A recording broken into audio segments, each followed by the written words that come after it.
नमस्कार दोस्तों, Shankar study point YouTube channel में आप सभी का स्वागत है। आज मैं बच्चों आप सभी लोगों के लिए बाल विकास से प्रश्न को लेके आए हैं। चलिए स्टार्ट करते हैं। आज आप सभी लोगों के सामने टेट सीटेट से रिलेटेड बाल विकास से प्रश्न है। चलिए स्टार्ट करते हैं। पहला जो हमारा प्रश्न है, लिखा है कि संगठन का आवश्यक सिद्धांत है। क्या होता है संगठन का आवश्यक सिद्धांत? धन कमाना है, संगठन का नाम व ढांचा है, विभागीय है, रोजगार या अवसर है। तो जो संगठन का आवश्यक सिद्धांत होता है ये स्पेशल है किसके लिए? सी टेट के लिए। किसके लिए है यह स्पेशल? तो यह स्पेशल सी टेट के लिए है। तो बताइए संगठन का आवश्यक सिद्धांत क्या है? धन कमाना है, संगठन का नाम व ढांचा होना चाहिए, विभागीय होना चाहिए, रोजगार या अवसर होना चाहिए। बताइए कौन सा ऑप्शन इसमें सही होगा?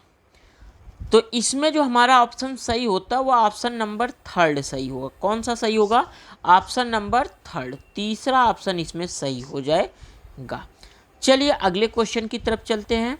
अगला जो हमारा क्वेश्चन है वह लिखा है, यहाँ पे पढ़ लीजिए कि निम्नलिखित वर्णन को पढ़िए तथा कोहलबर्ग के नैतिक तर्क। यहाँ से एक क्वेश्चन बन सकता है कि कोहलबर्ग ने कौन सा सिद्धांत दिया था?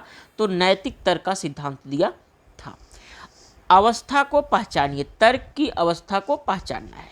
वर्णन है अंतःकरण के स्वचयनित नैतिक सिद्धांतों के द्वारा सही कार्य परिभाषित किया जाता है, जो कानून एवं सामाजिक समझौते पर ध्यान दिए बिना संपूर्ण मानवता के लिए वैध होता है।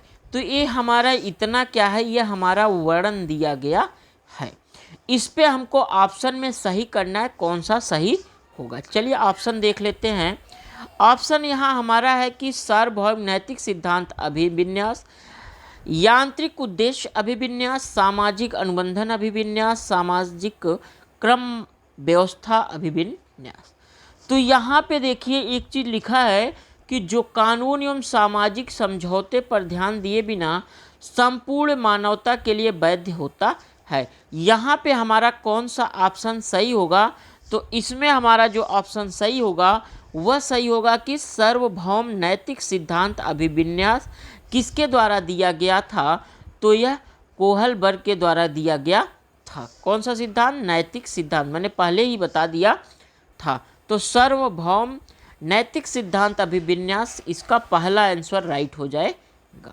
चलिए अगले क्वेश्चन की तरफ चलते हैं।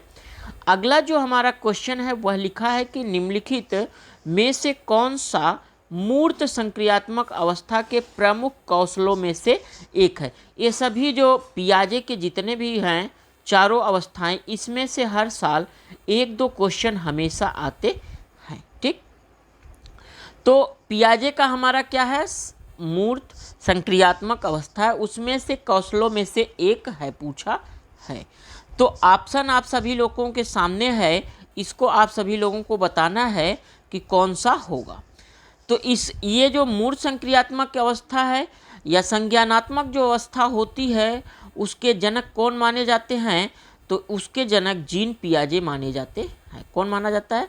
जीन पियाजे माने जाते हैं। चलिए अब देखते हैं कि कौन सा मूर्त संक्रियात्मक अवस्था के प्रमुख कौशलों में से एक है। पहला ऑप्शन है द्वितीय वर्तुल प्रतिक्रियाएं, दूसरा ऑप्शन है संजीवात्मक चिंतन, तीसरा है तुलना समानता व असमानता बताने की योग्यता, चौथा है परिकल्पित निगमकता तर्क। तो सबसे ज़्यादा मेन इम्पॉर्टेंट यह बात रखती है कि इसमें से कौन से हमारे प्रश्न किसके अंतर्गत मूर्त संक्रियात्मक अवस्था के अंतर्गत आते हैं। तो चलिए इसमें देख लेते हैं कौन सा आता है। तो मूर्त संक्रियात्मक अवस्था में हमारा तुलना दिया जाता है, समानता होती है, व असमानता के बारे में बताने की योग्यता रखते हैं। तो कौशलों में से यह ऑप्शन हमारा सही हो जाएगा। तो ऑप्शन नंबर हमारा जो तीसरा है यह सही हो जाएगा। यदि आप चैनल पे नए हैं और सीटेट की अगर आप तैयारी करना चाहते हैं तो आप हमारे चैनल से बाल विकास और जितने भी महत्वपूर्ण प्रश्न होंगे सीटेट से रिलेटेड सभी प्रश्न कराए जाते हैं। और चैनल पे यदि नए हैं तो चैनल को सब्सक्राइब कर दीजिएगा, दोस्तों में शेयर कर दीजिए जिससे सबका लाभ हो जाए इस वीडियो के द्वारा। चलिए स्टार्ट करते हैं अगला क्वेश्चन। अगला क्वेश्चन है कि वह अवधि जो वयस्कता के संक्रमण की पहल करती उसे क्या कहते हैं। पहला हमारा यहाँ पे ऑप्शन है कि बाल्यावस्था की समाप्ति है, दूसरा किशोरावस्था है, तीसरा मध्य बालावस्था है और चौथा है पूर्व क्रियात्मक अवधि। तो इस चारों में से बताइए कौन सा ऑप्शन सही होगा। फिर से प्रश्न देख लीजिए, वह अवधि जो वयस्कता के संक्रमण की पहल करती उसे क्या कहते हैं। तो उसे कहा जाता है किशोरावस्था। क्या कहा जाता है? किशोरावस्था कहा जाता है। यह हमारा दूसरा ऑप्शन सही हो जाएगा। चलिए स्टार्ट करते हैं अगले प्रश्न की तरफ। अगला जो हमारा प्रश्न है वह है, एक प्रारंभिक कक्ष में एक बालक बालिका अपने साथ जो अनुभव लाते या लाती हैं तो उन्हें शामिल कर उनका संचय करना चाहिए, उन्हें अस्वीकार करना चाहिए, उनकी उपेक्षा करनी चाहिए, उन पर ध्यान नहीं देना चाहिए। इसमें बात यह पूछ रहा है कि जब कोई भी बच्चा प्री या पीजी जो होता है या प्राइमरी में जाता है तो एक प्रारंभिक कक्षा में या कक्ष में कोई भी जब बालक या बालिका अपने साथ अनुभव क्या क्या लेके आता है तो क्या उसे हमें शामिल करना चाहिए, उसके संचय करना चाहिए या उन्हें अस्वीकार या हटा देना चाहिए, अस्वीकार कर देना चाहिए, उनकी उपेक्षा करनी चाहिए पर उन पर ध्यान नहीं दे या उन पर ध्यान न देना चाहिए। तो प्रारंभिक कक्ष में अगर कोई भी बालक आता है तो शुरुआत में जो भी अनुभव लाता है तो उन्हें क्या करना चाहिए, उन्हें हमको शामिल कर उनका संचय करना चाहिए। तो ऑप्शन नंबर यहाँ पे हमारा जो पहला है यह सही हो जाएगा। चलिए अगले क्वेश्चन की तरफ चलते हैं। इसमें आप सभी लोगों के लिए टोटल हमारे जो प्रश्न हैं यह 21 होंगे। चलिए स्टार्ट करते हैं अगले क्वेश्चन की तरफ। देखिए अगला जो हमारा है कि कोहल वर्ग के अनुसार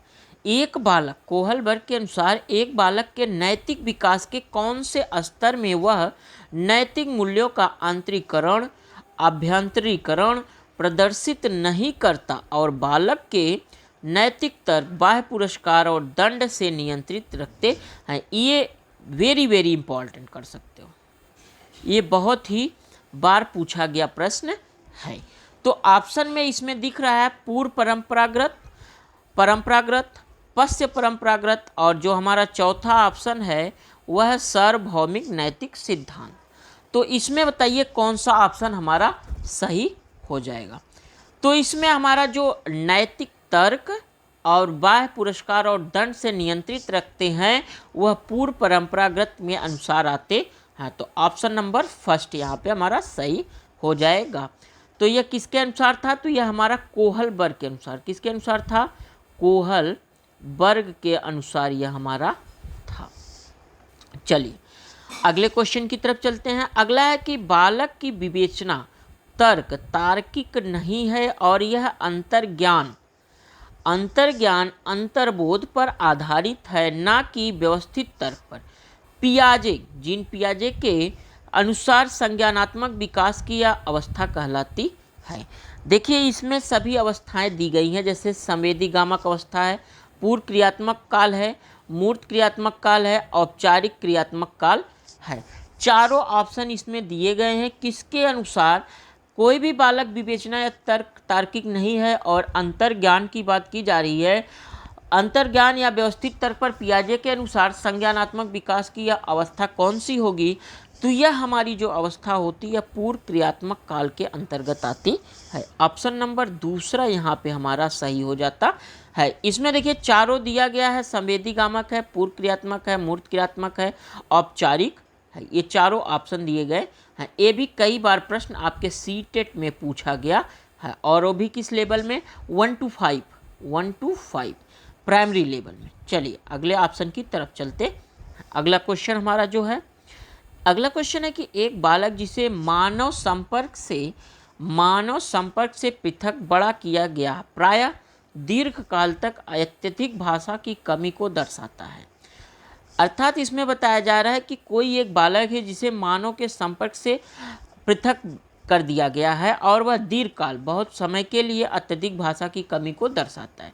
जो बाद में भाषा उद्भाषण अनुभव द्वारा पूर्ण रूप से बिरले ही पूरी होती है। यह सच भाषा विकास के कौन से पक्ष पर बल देता है? तो इसमें आपके ऑप्शन दिख रहे हैं, 3 ऑप्शन। एक ऑप्शन और मैं दिखा दे रहा हूँ, वह है चौथा ऑप्शन। बताइए, वातावरणिक होगा, जैविक होगा, अंतःक्रियावादी होगा, व्यवहारिक होता है? तो इसमें जो हमारा ऑप्शन सही होगा वह ऑप्शन सही होगा कौन सा?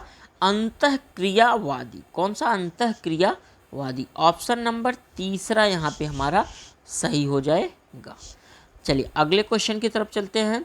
बालकों की सामाजिक दक्षता के विकास के लिए निम्नलिखित में से कौन सी परिवेश शैली अधिकतम प्रभावी है? अर्थात इसमें पूछा है कि बालक की जो सामाजिक दक्षता होती है वह विकास के किस परिवेश शैली पर सबसे अत्यधिक प्रभावशाली है या प्रभावी है?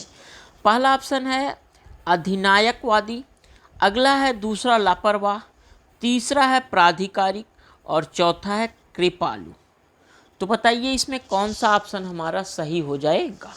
तो इसमें हम बता दें कि आपका जो ऑप्शन सही होता है परिवेश शैली अधिकतम प्रभावी होगा, वह होता है प्राधिकारिक अवस्था जो होती है वह हमारा यहाँ पे प्राधिकारिक जो सबसे ज़्यादा परिवेश में होती है। तो ये हमारा तीसरा है ऑप्शन जो होगा वह सही हो जाएगा। किसके लिए? बालकों की सामाजिक दक्षता के विकास के लिए प्राधिकारिक जो परिवेश शैली अधिकतम प्रभावी होगी। चलिए अगले क्वेश्चन की तरफ चलते हैं।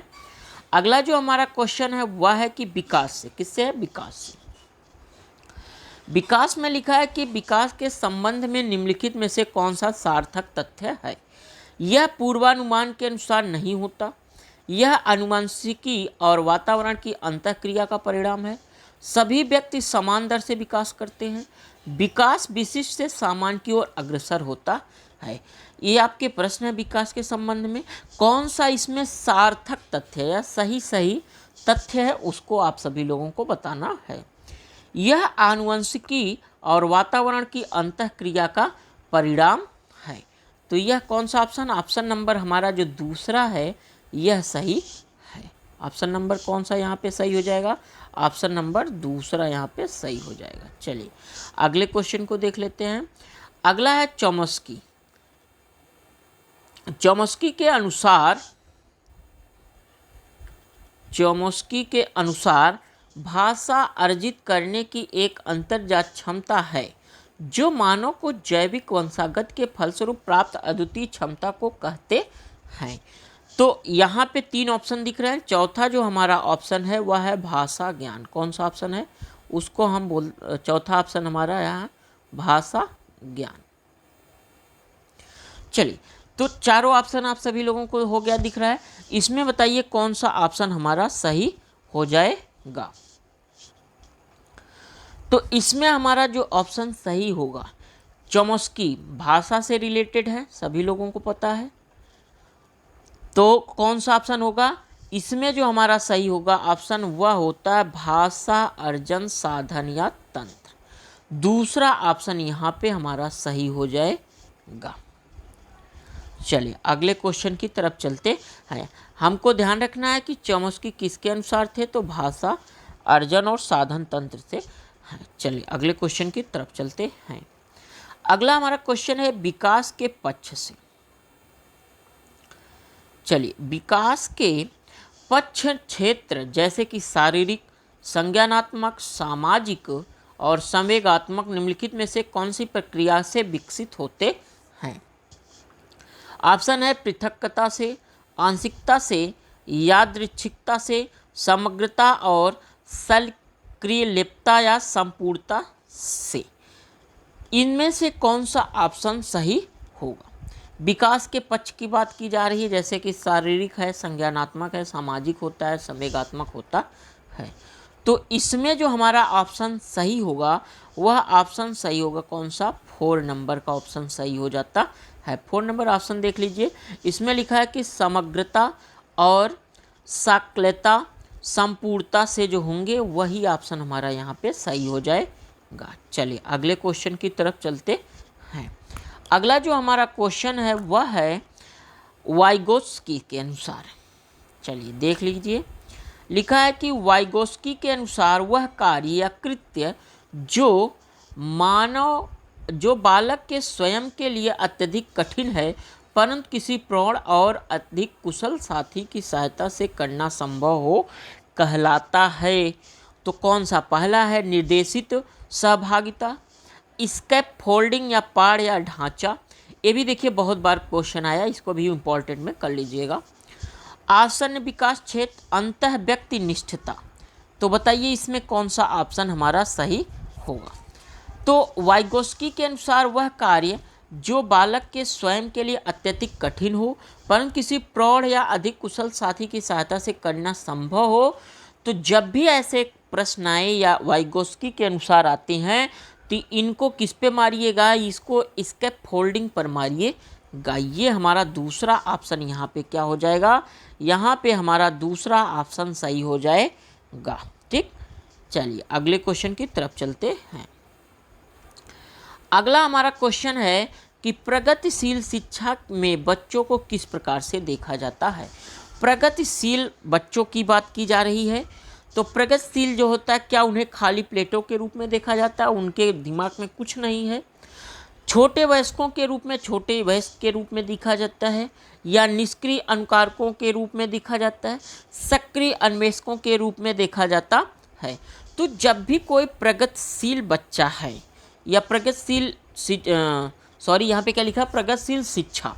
प्रगतिशील शिक्षा अगर है या बच्चों को प्रगतिशील शिक्षा दी जा रही है तो उसमें सबसे ज़्यादा इम्पोर्टेंट यह बात रखती है कि जो सक्रिय अन्वेषकों के रूप में होगा वह कि उसी प्रकार से देखा जा सकता है। तो यह हमारा चौथा ऑप्शन जो होगा वह सही होगा। किसके लिए?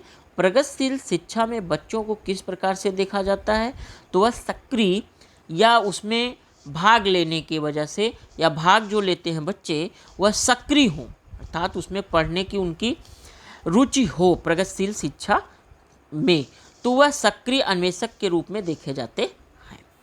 चैनल पे यदि नए हैं तो चैनल को सब्सक्राइब कर दीजिएगा, दोस्तों में शेयर करना ना भूलिएगा। चलिए अगला हम अपना देख लेते हैं क्वेश्चन। निम्नलिखित कथनों में से कौन सा विकास एवं अधिगम के बीच के संबंध को सही प्रकार से सूचित करता है? विकास एवं अधिगम अंतः संबंधित और अंतः निर्भर होते हैं।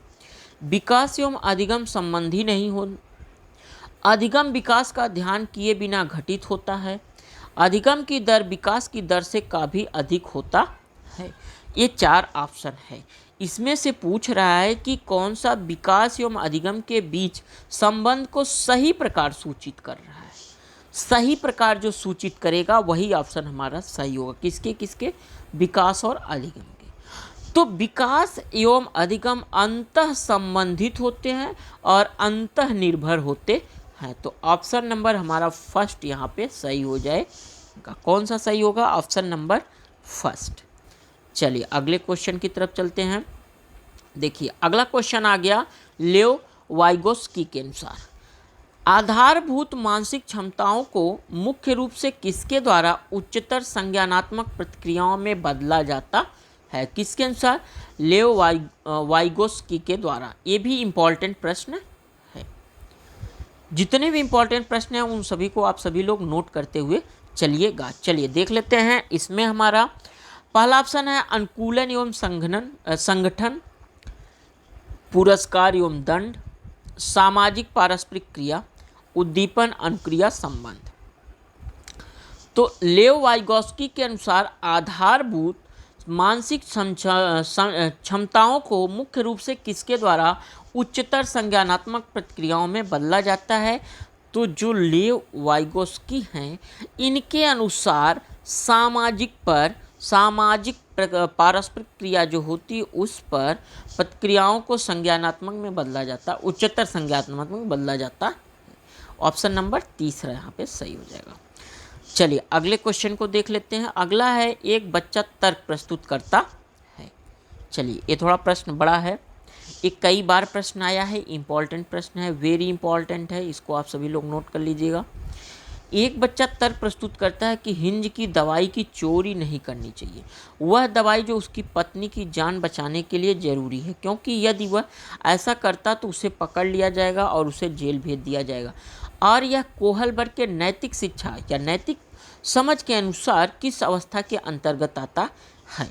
तो एक कोहलबर्ग के किस नैतिक समझ की किस अवस्था के अनुसार आएगा? चलिए ऑप्शन देख लेते हैं। यहाँ पे हमारे चारों ऑप्शन आ गए। तो यहाँ पे एक कई बार प्रश्न आया है, इसको इम्पोर्टेंट में कर लीजिएगा, वेरी इंपॉर्टेंट में। सार्वभौम नैतिक सिद्धांत अभिविन्यास पहला, यांत्रिक उद्देश्य अभिविन्यास, सामाजिक क्रम नियंत्रक अभिविन्यास, दंड एवं आज्ञा पालन अभिविन्यास। तो इसमें आप सभी लोगों को हम बता दें कि जो कोहलबर्ग के अनुसार यह कई बार प्रश्न आता है, हिंज की दवा के लिए, हिंज की दवा से उसकी पत्नी जो थी उसको वो सोचता है कि इसको अगर हम चोरी करते हैं तब उसको हम, और बाद में वो दिमाग से सोचता है तो और जेल भेज दिया जाएगा। तो यह देखिए कोहलबर्ग के जो अनुसार होता है, यह किसके अनुसार?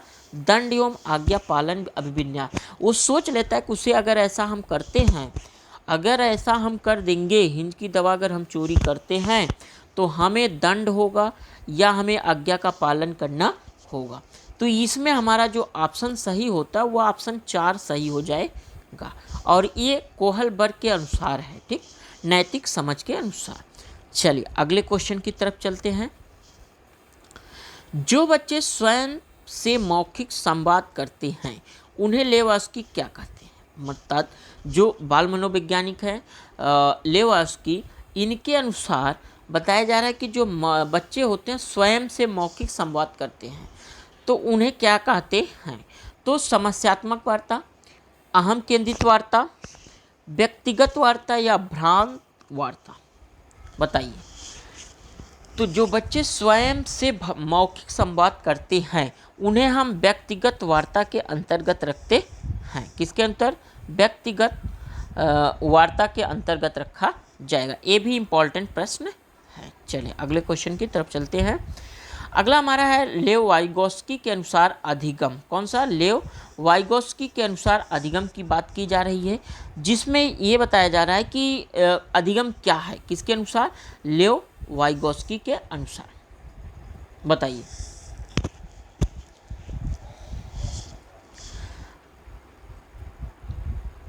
तो पहला ऑप्शन है एक अनुबंधित गतिविधि है, एक सामाजिक गतिविधि, एक व्यक्तिगत गतिविधि है या एक निष्क्रिय गतिविधि है।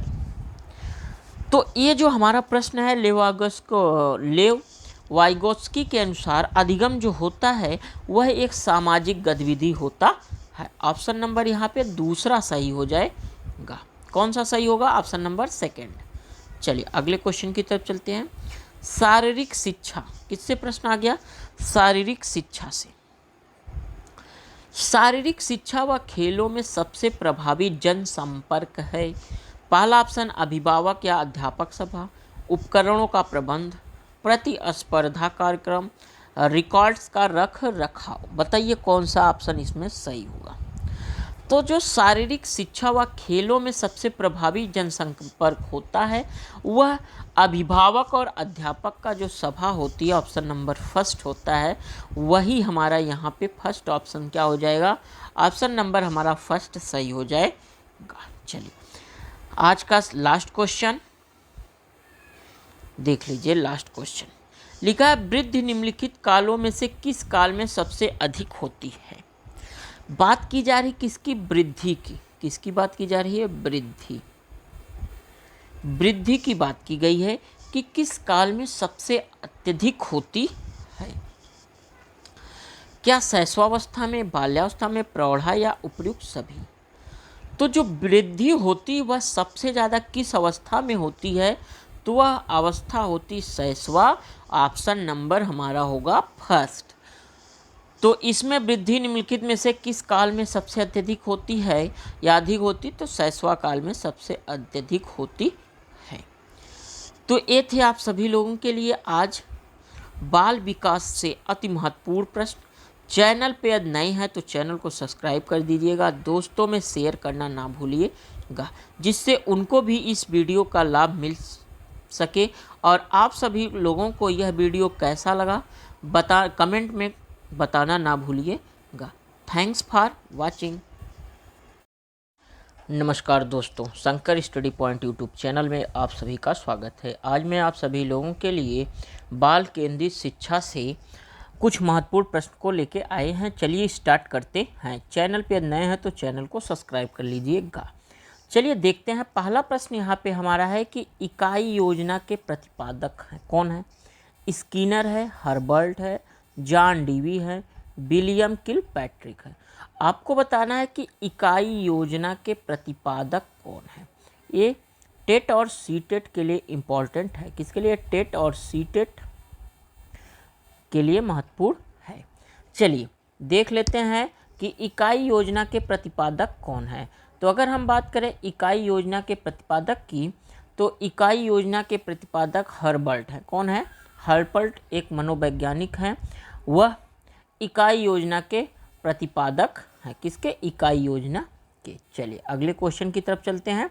अगला क्वेश्चन देख लेते हैं। अगला क्वेश्चन है कि विकासशील मूल्यों में सफलता मुख्यतः निर्भर करती है। किस पे निर्भर करती है? सरकार पर, समाज पर, परिवार पर या शिक्षक पर। क्या चीज़? विकासशील मूल्यों में सफलता मुख्यतः किस पर निर्भर करती है, ये पूछा गया है। तो विकासशील मूल्यों में जो सफलता है वह हमारा शिक्षक पर क्या होता है? निर्भर करती है। तो ऑप्शन नंबर यहाँ पे हमारा 4 सही हो जाएगा। चलिए अगले क्वेश्चन को देख लेते हैं।